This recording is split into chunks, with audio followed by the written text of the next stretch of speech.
Okay, so let me start a little bit just by introducing myself. Some of you know me already, and many do not. But I am Aida Burnett-Cargill, and I'm the Regional Communications Advisor at the organization. And so far, my task has pretty much been to try and do what I'm going to talk about today, and that is to humanize our interventions. And I would actually like to sort of put on the screen a little PowerPoint presentation, and I know that PowerPoints are usually quite boring, but this is kind of a good way to show things around. Here we go. Yes. And of course, it doesn't go as it should, but I mean, it doesn't matter. So, sorry about all the mess, let me start a little bit quickly again. Just by saying that I've been at ACF for a year now, so brand new, but before that, I have been working for many other organizations with the communication. I also have a background in journalism as well.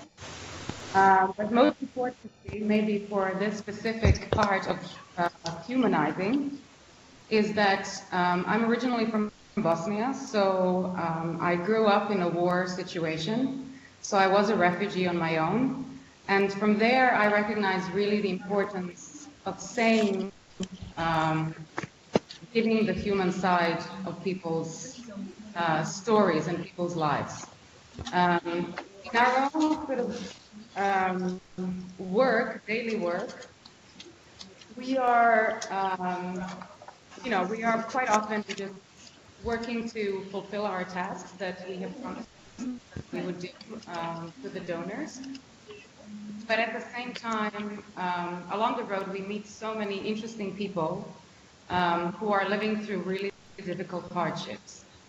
And for their sake, and for our own, and as a humanitarian organization, it's one of our tasks to present this human side of the story, and it's our task to bear witness to any crisis that we are intervening in. So, the question always arises, why do we need it? And as I just said, it is to raise awareness about a humanitarian crisis with the ultimate goal to advocate for a change.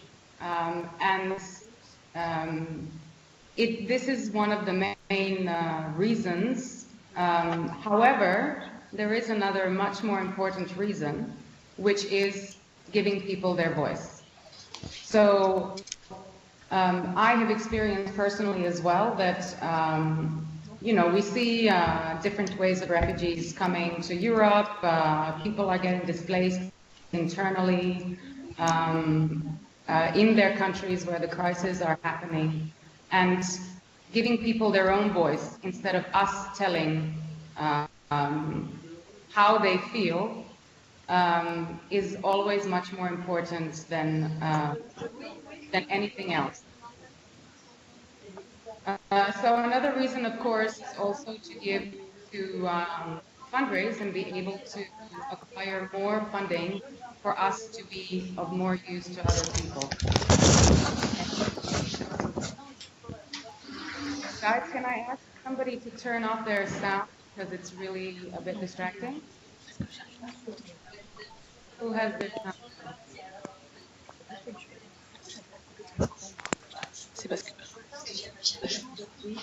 All right, well, maybe.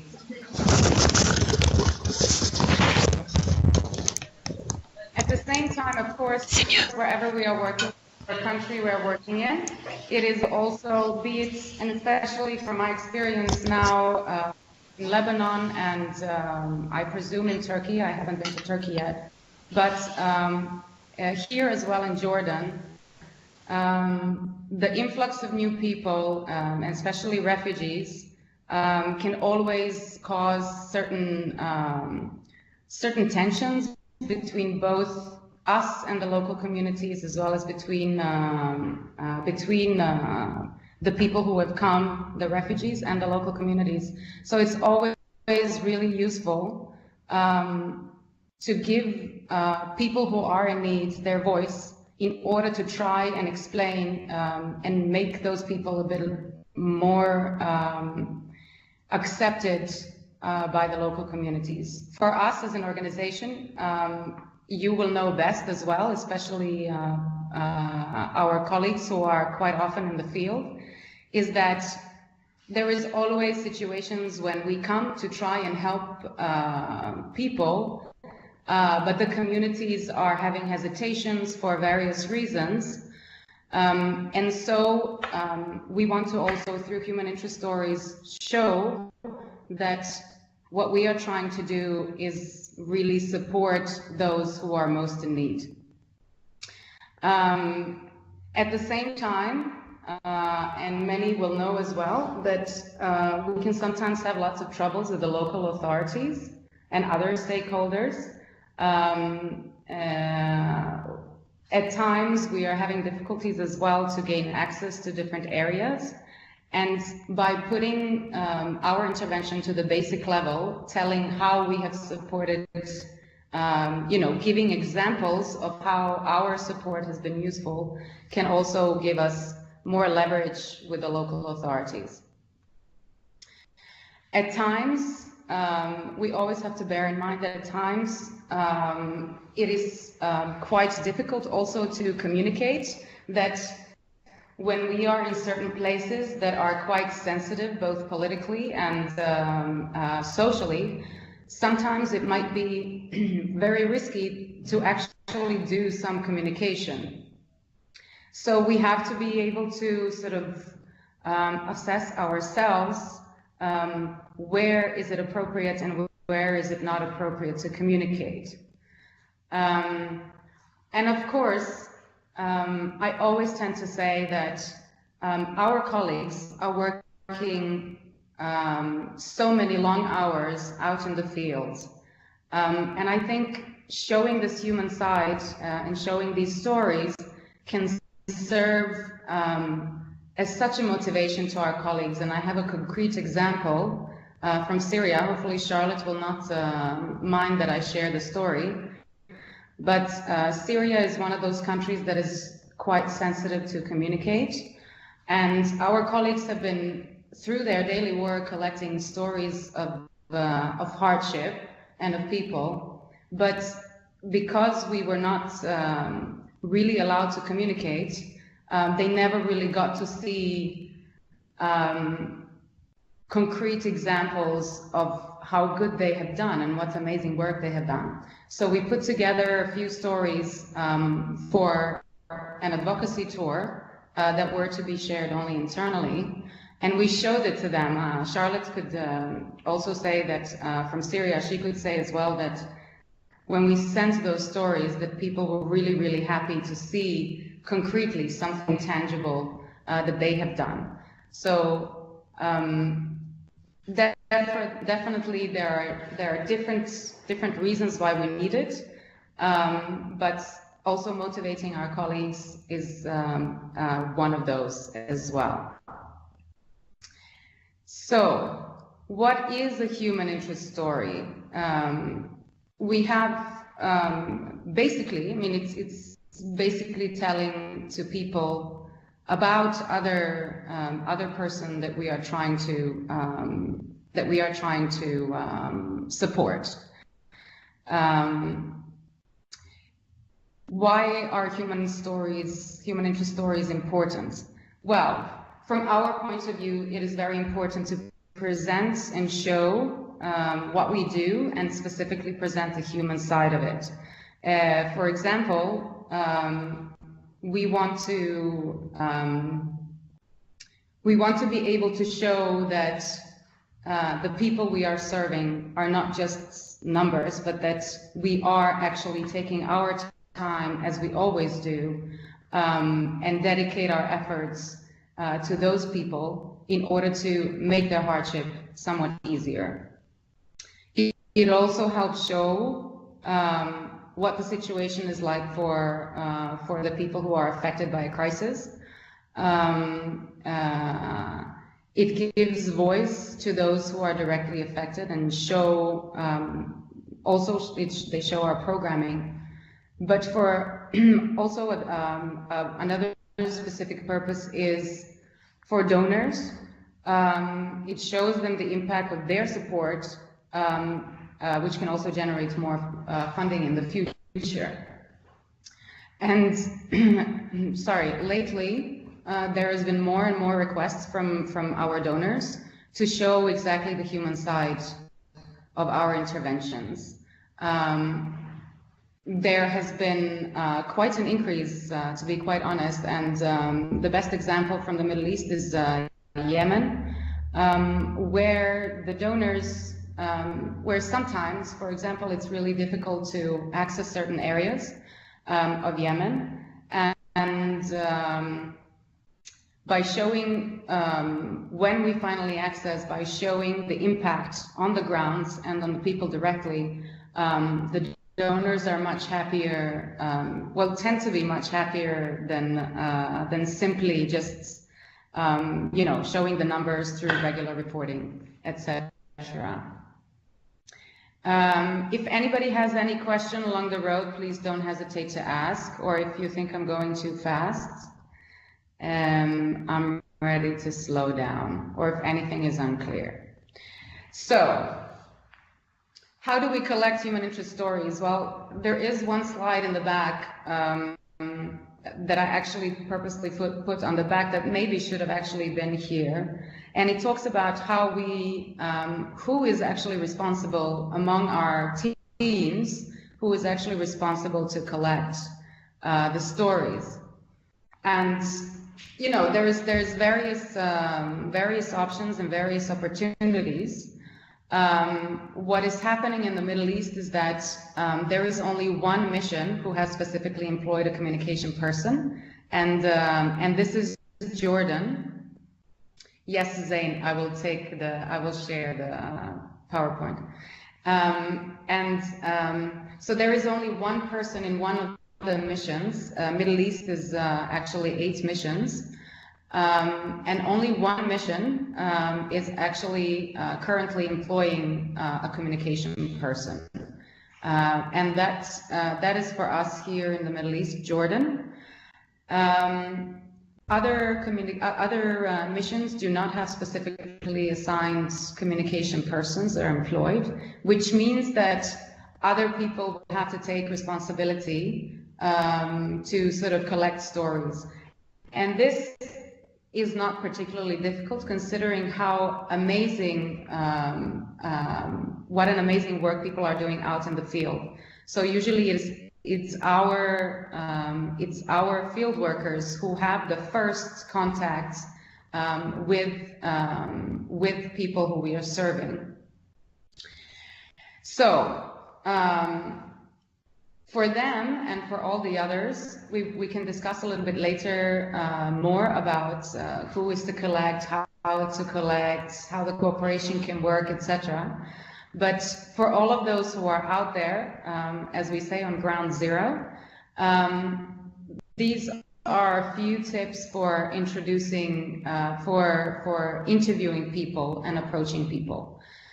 So I always tend to say that, you know, this is speaking to people and talking about their personal things can be quite intimidating and difficult for them because out of various reasons. People might be embarrassed, it might be too hard, they might have gone through trauma, they might be afraid for all kinds of reasons, etc. But so we have to be really careful in how to approach people. I can always say talk about how I'm doing it, and my way is I always start by introducing myself and explaining what is it that I'm doing and why I want to speak to those people. It gives them it opens up a little bit the ground for them and tells them that you are not just somebody who is there to sort of get the information and run away with it. Another important part and another important step is to actually obtain consent from the person. So when you introduce yourself and ask the people and tell them why you are there, it is also valid to ask if they are okay with talking to you. We are also introducing asking for a written consent form, which is particularly important for several reasons. Number one is always to allow us to collect information and take photographs of people. But as it says also in the point 4, you should not, in the point 3, sorry, is that it is not only for us to get the information, but it also obliges us not to abuse the information that we get.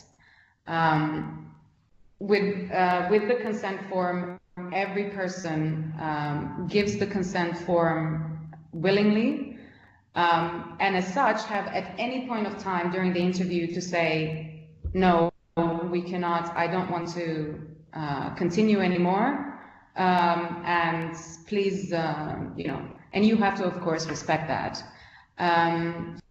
Also, always explain that the person has an option to conceal their identity for protection reasons. For example, in some places, like I went visiting the refugee camps in Lebanon, and some people come from Syria, from very sensitive places where they feel that if they show their photos and stories on the social media, they feel that they could be persecuted in one way or the other, now or in the future.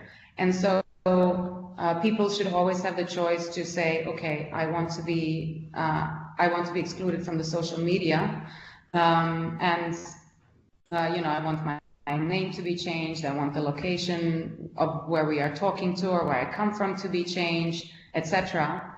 Or I want my photograph to be blurred, or maybe ask for to take photos from the back. Also important is to find a safe and comfortable location to conduct the interview, especially if the information that the person is giving is sensitive. They need to feel comfortable that there is not so many people around listening, and it's also for simply to create sort of a sense of privacy and comfort. We tend to say if you are interviewing a child, you should always get down on the same level as child. We have a rule in our ECF guidelines that children should never be photographed from above. And I would personally add this as as something that should be valid also for speaking to children, because kids might feel intimidated if we should all be on the same level. If you feel that the person is starting to feel a little bit uncomfortable, it's always good to share something about yourself, especially with children. Say a joke or try to sort of say a personal thing about yourself so that they feel more comfortable. At the same time, while you are conducting an interview, if you see that the person starts feeling uncomfortable with one question that you ask, and that's always, for me, it's always visibly noticeable, remind them always they don't have to answer the question. Try to sort of always be accommodating, try to also steer away from an uncomfortable discussion. And then maybe at a later stage, the person will get back to it and answer out of their own volition. Also, always make people feel comfortable. Maybe it's always useful to ask something easy before going to a bit more difficult topics. But in general, the comfort of the other person is always so important. Certainly for me, I've experienced a lot that when I speak to people, if they sort of get to know me a little bit better, and if we make it feel comfortable for them, that they will open up much more and be ready to answer also the tough questions. So ahead of every interview, it's always useful to be prepared. Have a sort of a concept in mind. I say have a concept in mind, not necessarily a concept of how you will write the story, but rather much more to sort of think about what you want the outcome of the interview to be. Of course, it is always to show some of our interventions, but it does not necessarily have to follow a certain pattern, but it's just to think about what you want the final message to be. Have always a few questions prepared, and you will see in the next slide, I sort of have sample questions as well, which are, not necessarily strict, and this is what you need to ask, and this is going to give you the best human interest story ever. That's not the way it is, but it's something to guide sort of discussion. If you feel that you have stopped somewhere along the road, you can just always revert back to those questions. For me personally, it's always important to take your time with people, because I think people should genuinely feel that you are interested in their stories. Although people are ready, really ready to talk about, people want to get the information out. They really want to tell how they are feeling. But in any case, you take your time. It's always very useful, and it makes other person feel much more comfortable. Some of these are really very basic things that I think many people actually know, but you never know. It's always good to say. So it's always good to be polite and understanding, especially in our line of work, as we are a humanitarian organization.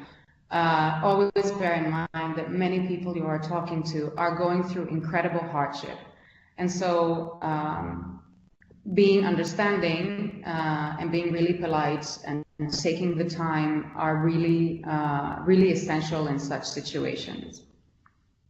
So for the interviewing tips, it's more ask open-ended questions to avoid simple yes or no answers. There is always going to be those as well, but you will see along the interview, you might be able to revert back to some of the questions and just ask back again.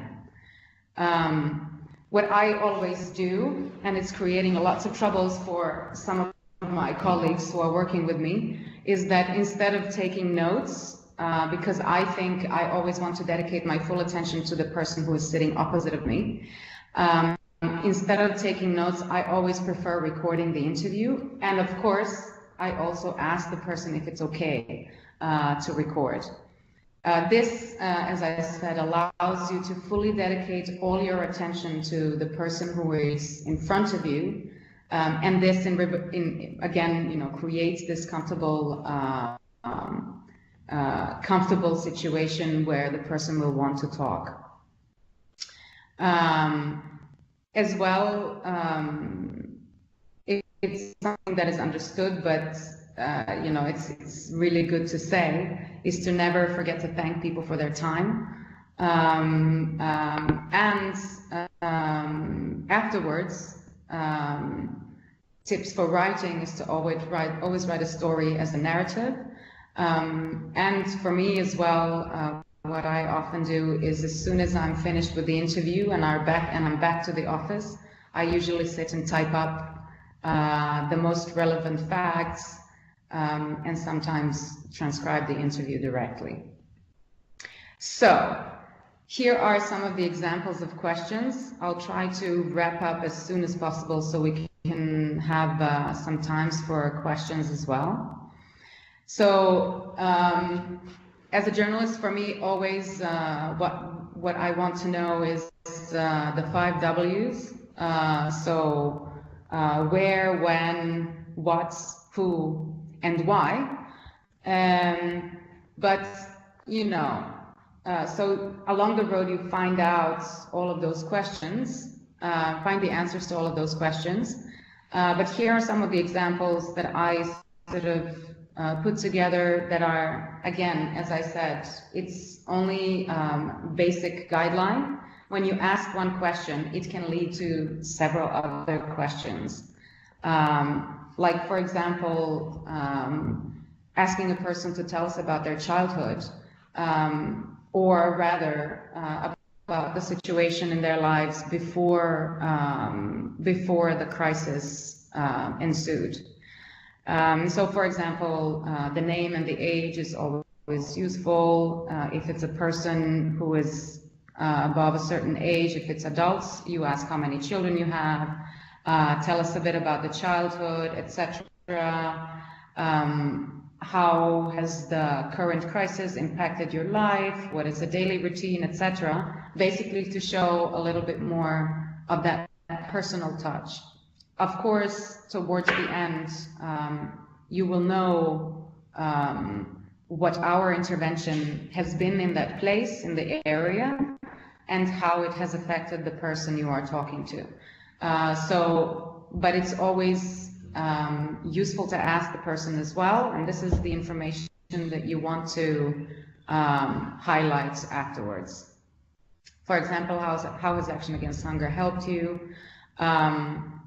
etc. What do you like about our projects? What did you learn? And this is specifically, for example, for hygiene sessions or other kind of capacity building sessions, etc.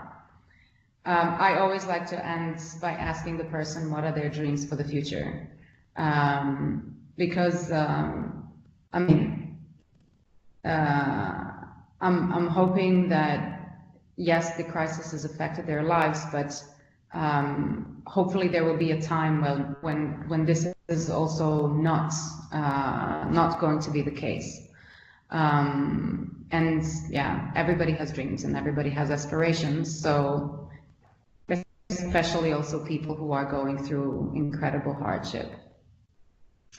So how do you find out about your potential stories? There is so many examples and so many ways. As I said, you know, not every mission and not every place in the world has a communication person ready to go out and do this work specifically dedicated to that.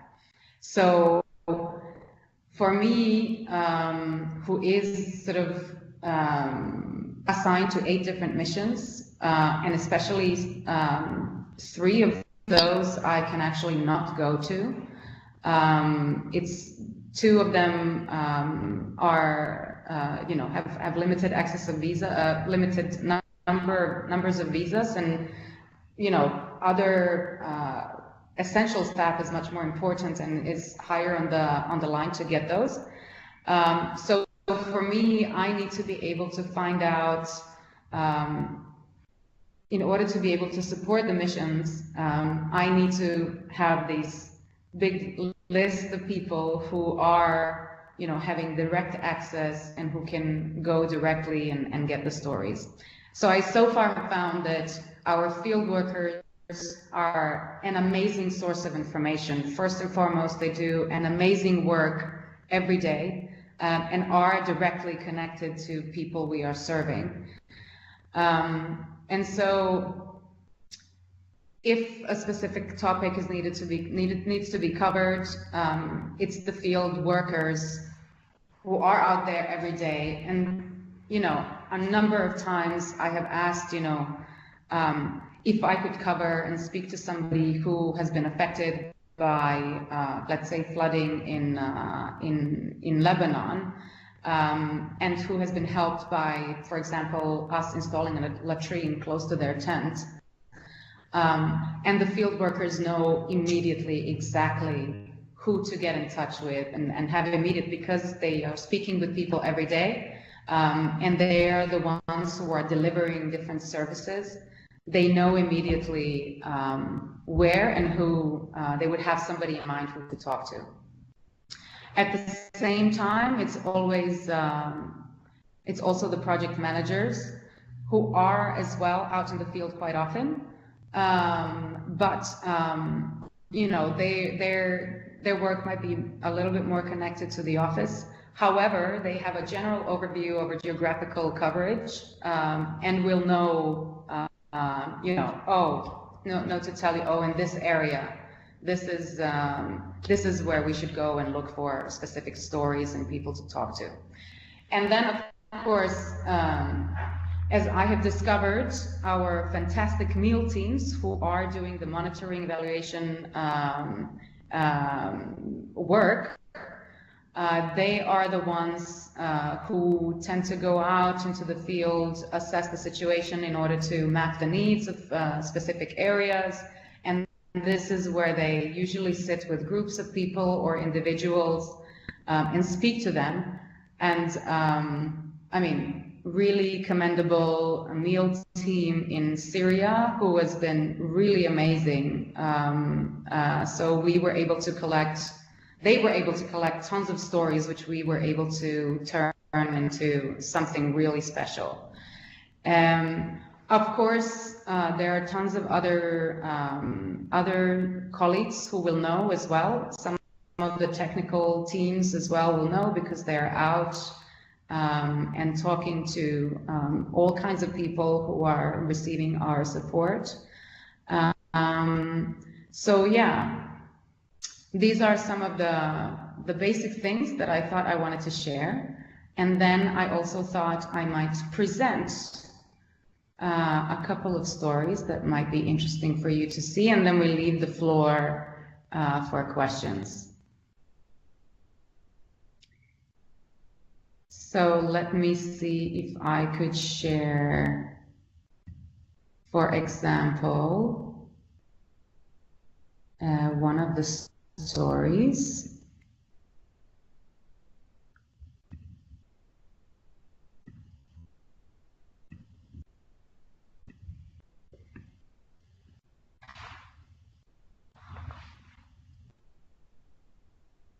It might take a bit of time with some.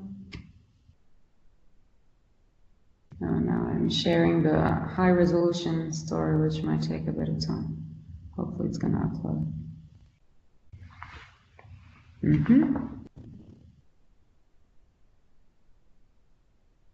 Oh, maybe it's not working.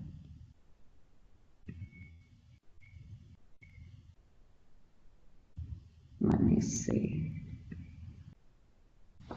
Oh, does anybody? I don't know what is going on with the.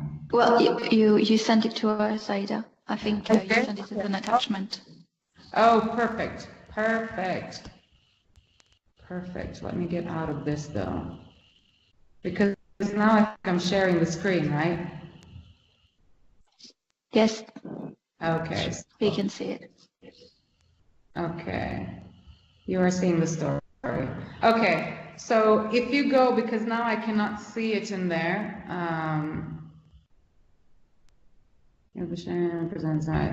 I cannot see it myself. But you will see, for example, the story I collected in Egypt. And this is usually how, this is sort of a template for ACF that I've discovered for stories. And so, for example, we start usually with context, very short description of the context of our work as an organization in the country, and then we give a specific, a little bit of an information about the project itself. And this very fantastic lady is somebody I met in Egypt, who is, hopefully you will get the time to read the story at a later point of time, because she's really something special. So for me, I was really impressed meeting her, She, to make the long story short, she is running a village council now, but several years back, she was married at the age of 15. She only knew how to read and write, never finished school because at the time in that area of Egypt, girls were not encouraged to go to school, so they would usually go just to primary school, learn how to read and write, and then they would go back home and be at home, basically do the chores, get married at an early age, etc. So she got married at 15. They were not a particularly wealthy family, but they were managing. And then 10 years into her marriage, her husband decides to leave her with her 3 children. So at the age of 25, she was left by her husband. She was kicked out of the house and was basically on the street. And then she had with her 40 Egyptian pounds, which is about $1.50, maybe a little bit more now. But at the time it was $1.50.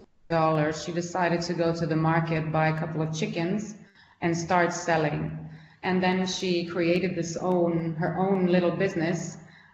She challenged her family in the court to get the house back. So she got 2 rooms. In one room, it's where she was raising chicks, and the other room, it was her and the 3 kids. And then at some point of time, her kids started going to school because the education was so important to her. And at some point of time, she just decided to start studying with her children. So long story short, she graduated from primary school. She graduated from the high school. She then signed up for college, finished the college, got her college degree, etc., etc. And now she is running the village council and one of the associations that that Action Against Hunger is supporting to help clean the environment, to do desludging services, to clean the waterways, etc., etc. So, I mean, this story was I was really flabbergasted by her, and I really felt that we should absolutely tell her story. So if you when you have the chance, I would definitely recommend you read the story. And then I can also share a few other stories as well for everybody to have. Let's see how we can do that. But in the meanwhile, I want to give the floor to you if anybody has any questions, if there is anything you want to discuss, etc.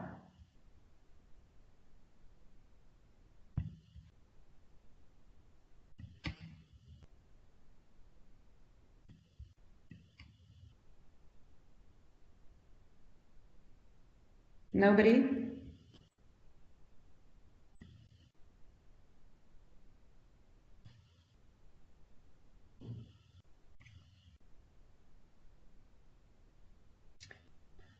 Stephanie, can I ask if these files also stay along with you, or stay sort of with the webinar, or should we find a way to actually attach these in a different way?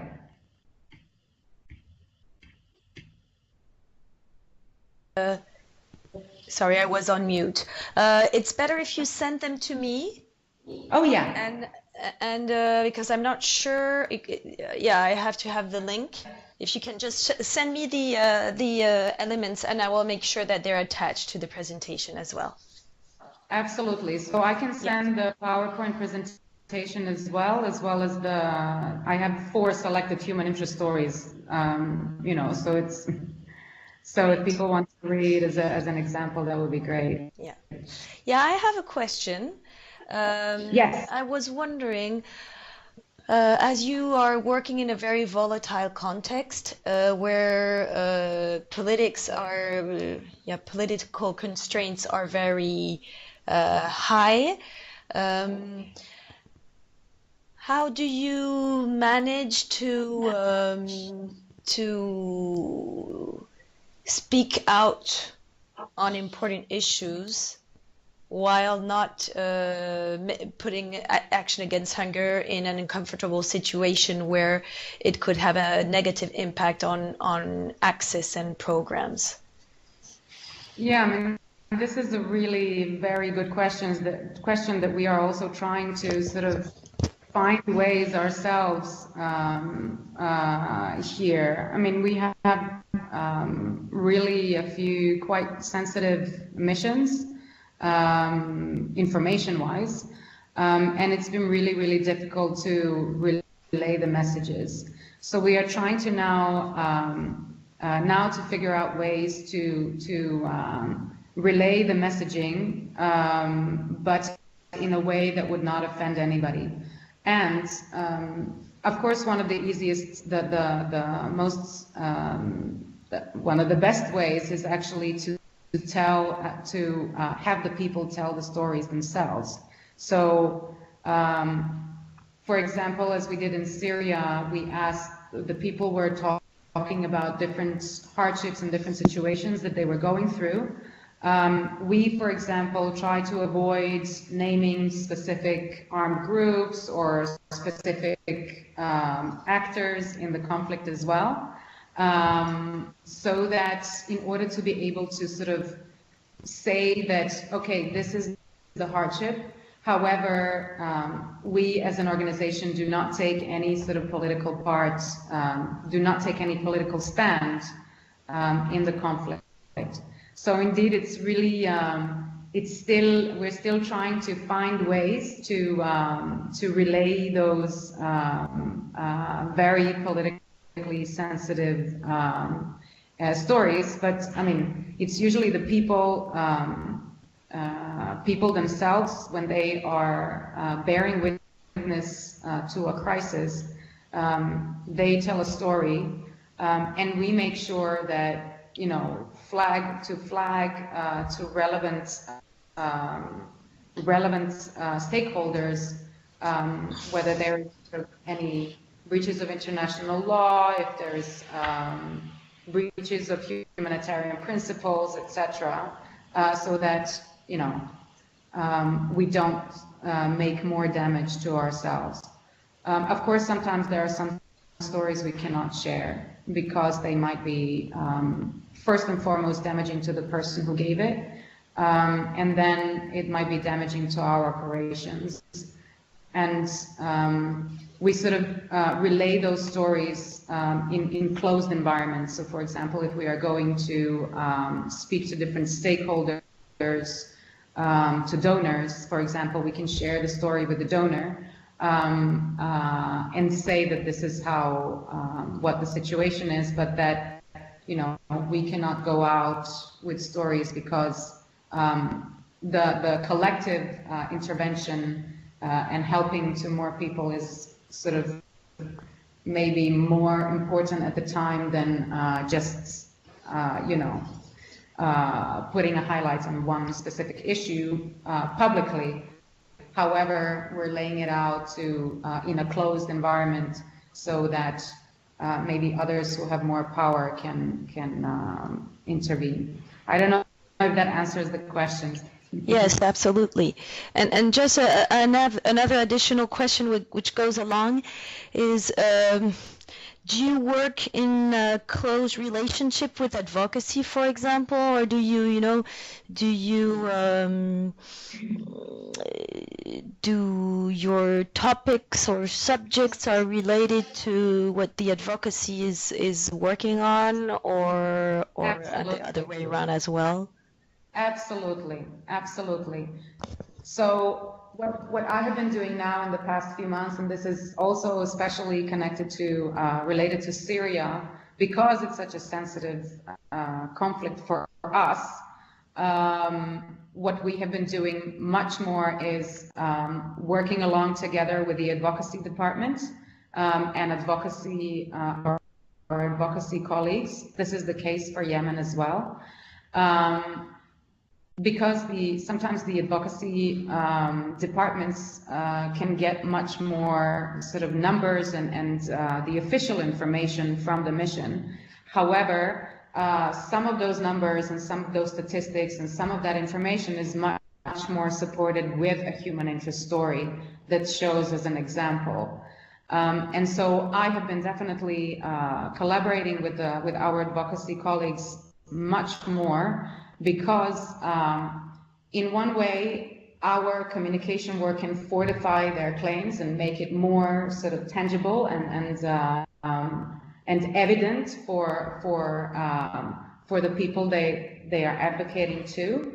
But at the same time, when they are having certain things that are of interest to communication, they also say, for example, there is an issue of accessing water in one part of Yemen, and they ask, they say to us, maybe if we would have a human interest story and an interview with somebody from that area, maybe we could just make it a whole lot more evident and obvious so that it can support our claim in a much better way. Does that answer the question again? Yeah, absolutely. It's very interesting. Thank you very much. No, I mean, advocacy and communications are two different things, but they definitely go hand in hand.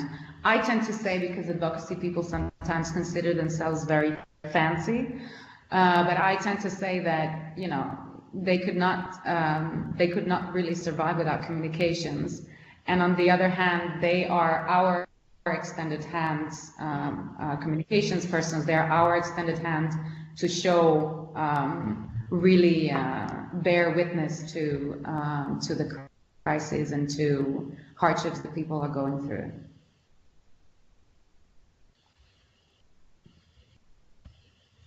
Any more questions? Well, I should ask as well, does that work as well for operations, for example? Because I'm just trying to compare a little bit how we work here as an HQ, which is quite different because we're not as connected to field as you are.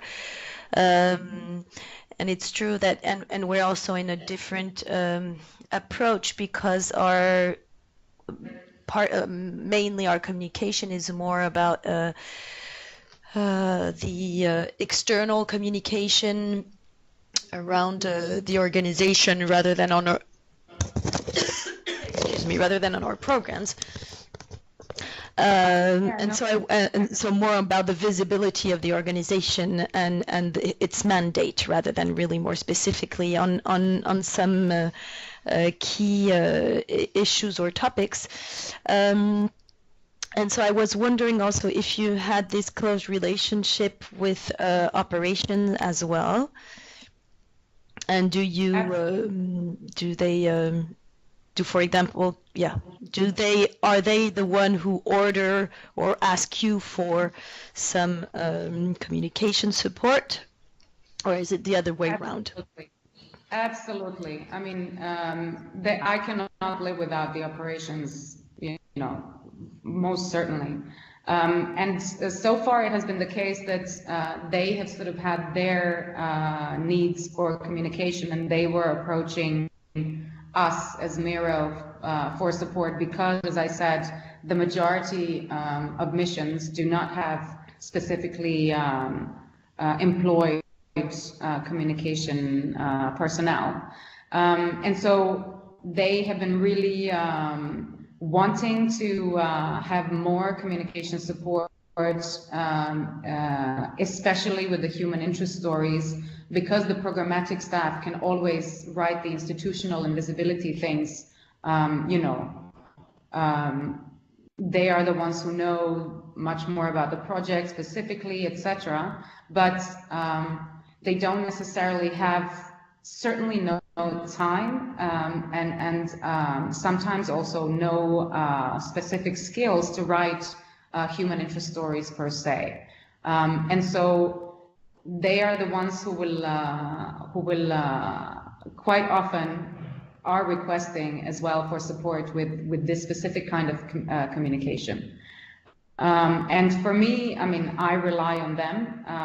If there is certain events in the world, like for example the World Water Day, I would definitely approach the operations and different missions, especially for example the WASH departments in different missions, and ask, hey, I would like to cover, you know, the decreasing quality of water in this specific area, or you know, people's, you know, the increasing amount of time that people need to get water to the place where they live because they don't have access to running water.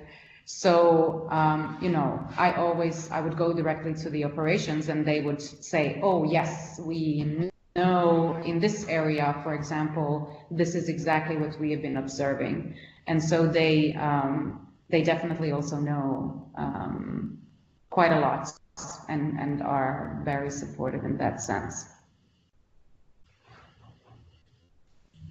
Thank you. You're welcome. Anybody else? While I'm here. Otherwise, I'm writing down my email address.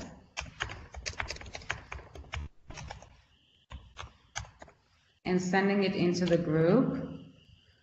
For anybody who has any additional questions that don't come into their heads right now, they can always send an email or get in touch with me through Skype. This is my Skype.